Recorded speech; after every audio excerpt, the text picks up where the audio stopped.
I hear Dad's voice. It had been about 2 years since I lost my beloved husband in an accident. To lift my daughter's spirits, I planned a trip to Hawaii. However, while playing together on the beach, she suddenly ran off with shining eyes. "He can't be here in a place like this." I gently reassured her, but she continued running with hopeful anticipation.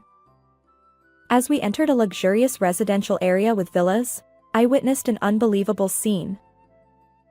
My name is Olivia. I married Tom, who was 3 years older than me, when I was 22. 2 years later, we were blessed with our daughter, Mia, and the three of us lived happily together. Tom, kind and gentlemanly, had made a great impression on me from the moment we met, and I fell in love with him quickly. Being with you, Olivia, is truly enjoyable. I feel the same way, Tom.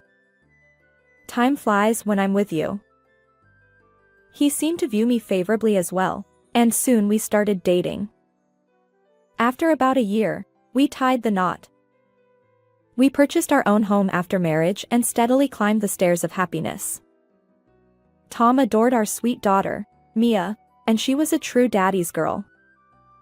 He was a loving father and a considerate husband, supporting me as I juggled household chores and parenting while working diligently.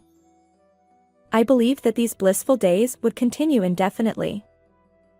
Little did I know what awaited us. However, perhaps it was around the time when Mia entered kindergarten that Tom's behavior started to change.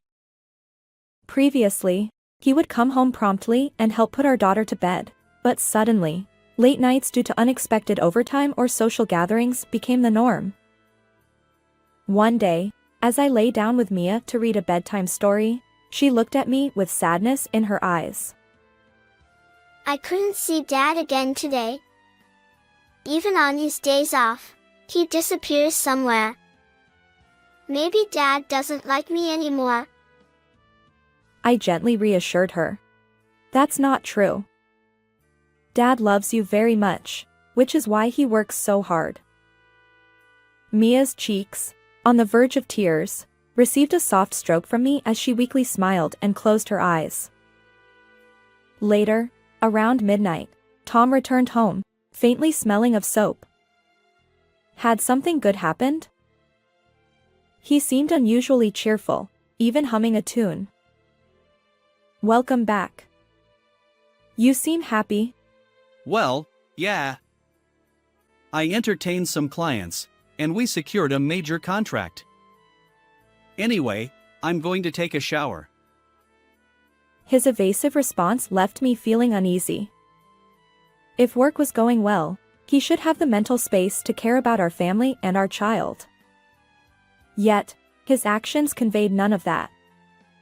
Continuing like this won't lead to any resolution, so I mustered the courage to talk to Tom. Before you take a bath, there's something I want to discuss. I understand that work keeps you busy, but could you spend a bit more time with Mia? In response, Tom sighed as if it were a bother. Mia is feeling lonely, you know? Just spending time together at home, even for an hour or 30 minutes on days off, would surely make her happy. Your job as a stay-at-home mom includes childcare, doesn't it? Don't push everything onto me. He interrupted me, shouting, an unusual behavior for his typically calm demeanor. You used to actively help with parenting and household chores. As shock and disappointment swirled within me, Tom leveled a disdainful gaze. Who do you think puts food on the table? Don't boss me around with your petty concerns. With that, he stormed out of the house. Confronted with the sudden change in him, I could only feel fear. And then, the following day, an event occurred that further plunged our family into despair. After dropping Mia off at kindergarten and returning home, I received a phone call from the police. Hello? What? My husband. It turned out that Tom, who had stormed out of the house, had been in a traffic accident. As I listened, I felt my consciousness slipping away, but I held on and hurried to the police station. The officer in charge looked at me with pity and calmly explained the situation. Tom's injuries were severe, and from the clothing and personal items he had on him, they confirmed it was him. I steeled myself and faced Tom's lifeless body. It had been hours since I last saw him, and now he lay there, wrapped in bandages from head to toe. Then, my eyes fell on the wrist watch he wore on his left hand. Despite being battered by the impact of the accident, it was undoubtedly the limited edition watch he used to boast about. A watch so rare that there were only 3 in the entire United States. When I saw it, the reality of his death hit me like a tidal wave. "Honey." I clung to Tom unabashedly, tears streaming down my face. If only I hadn't said those unnecessary things yesterday, he might still be alive. In the end, our argument from the previous day became our final conversation. Afterward, our daughter, who had adored her father, lost her smile, and I found myself regretting that argument from that night. Still, I had to raise Mia properly. Desperately holding back my shattered heart, I searched for work and began my journey as a single mother.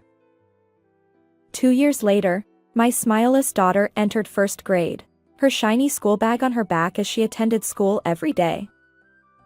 However, she rarely shared details about her day with me. To distract myself from loneliness, I often looked through old photo albums. In pictures taken when Tom was still alive, Mia wore a beaming smile. I wish Mia could return to that time. With a heavy heart, I turned more pages and came across a commemorative photo from our honeymoon in Hawaii. Memories of the beautiful sunset at the beach flooded back, and I decided to take Mia on a summer vacation to Hawaii. When I proposed the idea, Mia's surprised expression brightened. Where Dad went? Well, then I want to go too.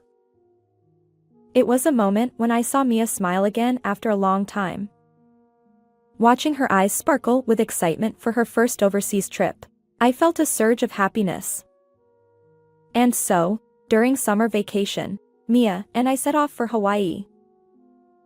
Upon arriving at our destination, we headed straight to the beach. Mia giggled and played, her first smile in 2 years brightening even my own heart. Taking her here was the right decision, I thought. Suddenly, Mia stood up and exclaimed, I hear Dad's voice. I gently reminded her. Sweetheart, Dad went to heaven. He wouldn't be here. Perhaps the excitement of her first trip to Hawaii had gotten to her. Ignoring my words, she sprinted off.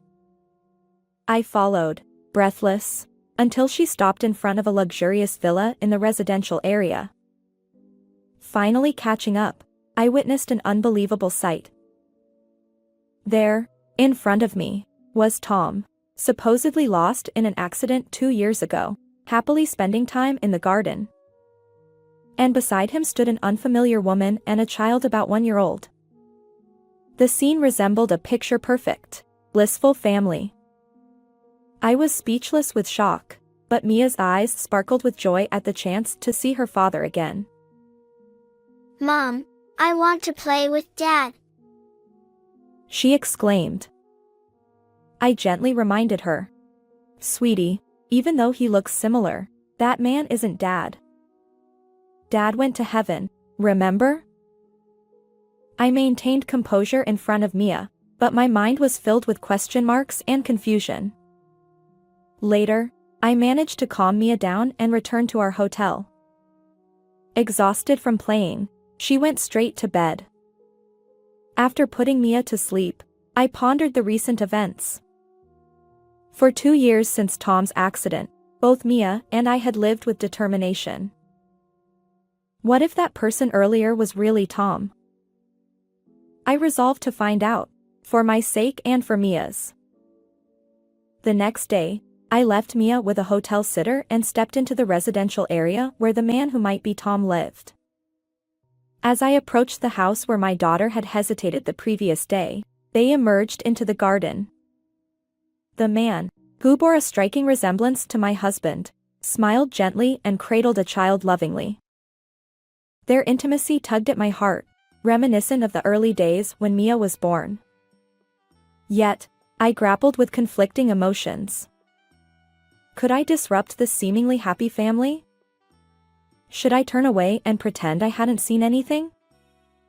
But as a mother, I knew I had to confront the truth. Tom. What are you doing here? I clenched my fists, rallying my resolve, and raised my voice. He spun around, his face paling, unmistakably Tom. The woman beside him furrowed her brow, scrutinizing me. It really is Tom. These past 2 years, Mia lost her smile due to grief, yet she kept living. I confronted him, but Tom retorted. What are you talking about? I'm Michael Brown. Not Tom. This is a case of mistaken identity. His dismissive tone both disappointed and fueled my anger. So, I confronted him with a family photo taken on our daughter's 3rd birthday. Not only our immediate family but also our in-laws were captured in that picture. The woman's expression changed from surprise to suspicion. You really look alike. Are you sure he's a different person? Stop making strange accusations. I genuinely don't know. His defensive tone caught the woman's attention, and then he turned his anger toward me. What's your game? Why disrupt our happiness with baseless claims? I met his gaze unwaveringly and stated firmly. I just want the truth. If you're honest, I won't involve your parents or cause any trouble. Tom hesitated for a moment, then reluctantly began to explain the situation. He is Liam. He's mine and Eleanor's. According to his story, he met Eleanor at their regular bar, and their relationship deepened from there. When she became pregnant, they decided to be together and plotted to disappear from my life. He paid a substantial sum to an acquaintance in the underworld to fake the accident. The body I saw at the police station, wrapped in bandages, wasn't my husband. He had been replaced, dressed in Tom's clothes and even wearing the wristwatch, fooling me completely. Back in my teens, I was a bit of a troublemaker, and one of my friends got involved in the criminal world. As Tom spoke, sweat beaded on his forehead. I couldn't believe the connections he revealed. Later, with that friend's help, he obtained a new identity. They moved to Hawaii together, building a new family. Eleanor, it turns out, is the daughter of wealthy parents, which explains their comfortable life abroad. It was baffling why he went to such elaborate lengths. If you wanted to be with that woman, why not just ask me for a divorce? You didn't need to fake an accident using a decoy. But my husband, in a strangely boastful tone, replied, Well, if I did that, I'd have to pay you alimony and child support, wouldn't I? It was cheaper to rely on acquaintances for various expenses. I calculated the market rates properly. His explanation left me speechless. Meanwhile, the woman, having discovered his true nature, broke down in tears right there. Tom reached out to her, but she swatted his hand away, glaring at him. Don't touch me. You've been using a false identity for the past 2 years. Your real name isn't Tom Walsh, it's Michael Brown. She truly seemed unaware of the situation. And to think you were married and had a child. It was all a lie. You deceived me, and it's despicable. Then she turned toward me, her eyes serious, and apologized. I should have investigated properly instead of being swayed. Madam, even though I didn't know, I'm truly sorry. I'll break things off with him. Wait a minute. What about Liam? Don't rush into this. Despite his pleading, Eleanor glared at him with contempt. What's wrong with you? I sacrificed my family for you, crossed dangerous bridges, and now you betray me over something like this. Eventually, realizing her determination was unwavering, Tom grumbled in frustration. With a deeply disappointed sigh, Eleanor left with her child. Left behind, my husband looked at me with desperate eyes. Olivia, you wouldn't betray me, would you? Mia will be starting elementary school next year, and she misses her dad. Let's start over. Hearing Tom's words, I was utterly exasperated. How could he forget our daughter's age, even though we lived apart? Mia is already in elementary school. You don't care about the family you abandoned. Huh? Is that so? Well, this is just a little mistake. I don't want to hear excuses. You have no right to call yourself a father. Despite his frantic attempts at justification, I cut him off firmly. At that moment, any remaining affection I had for Tom evaporated silently. Afterward, I returned home and consulted with the police and a lawyer. As a result, my husband faced legal consequences under both Hawaiian and local state laws. In Hawaii, the offense of assuming a false identity carries significant penalties, and if found guilty, he could spend a considerable time behind bars. His parents disowned him, severing all ties.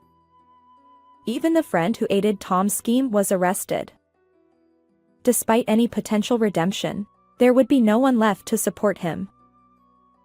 On the other hand, I resolved to move forward, determined to live strongly with Mia.